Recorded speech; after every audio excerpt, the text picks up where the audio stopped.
नागपूरकरांना पाणी टंचाईचा सामना करावा लागण्याची शक्यता आहे। नागपुरातील मोठ्या प्रकल्पातील जलसाठा 40% खाली गेलाय।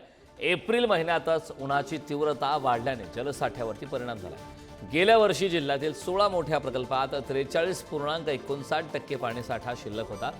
यंदा गतवर्षीच्या तुलनेत जलसाठ्यात 5%ची घट झाली। नागपूर जिल्ह्यातील सर्व प्रकल्पांमध्ये 38.68% इतका पाणीसाठा शिल्लक आहे।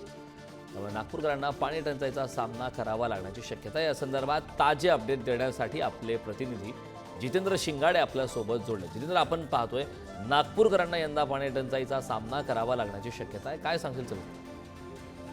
नक्कीच, कारण ज्याप्रमाणे नागपुरातील जे जलसाठे आहेत, जे धरणं आहेत, ज्यामध्ये मध्यम, लघु आणि मोठे प्रकल्पांचा समावेश होतो, त्या एकूण प्रकल्पांमधील पाणीसाठा जो आहे तो गेल्या वर्षीच्या तुलनेत या वर्षीच्या कालावधीमध्ये 5%हून कमी झाल्याची माहिती समोर आलेली आहे आणि जलसंपदा विभागाची जी आकडेवारी आहे त्यानुसारच करण्यात आलेली आहे।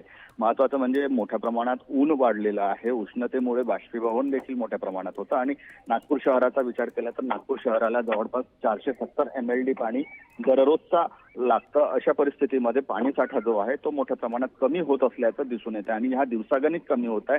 अजूनही पावसाळा यायला जवळपास 2 ते 2.5 महिने उशीर आहे। वेळ आहे आणि या काळामध्ये जर पाणीसाठा असाच कमी होत राहिला तर नागपुरावर नक्कीच पुढील येत्या काळात पाणी टंचाईचा सामना करावा लागू शकतो किंवा पाण्याचं रेशनिंग करण्याची देखील वेळ येऊ शकते। त्यामुळे पाणीसाठा जो आहे तो जपून वापरण्याचं आवाहन जे आहे ते महानगरपालिकेने नागरिकांना केलेलं आहे। करण, अगदी नक्की जितेंद्र, खूप खूप धन्यवाद या महत्त्वपूर्ण अशा माहितीसाठी।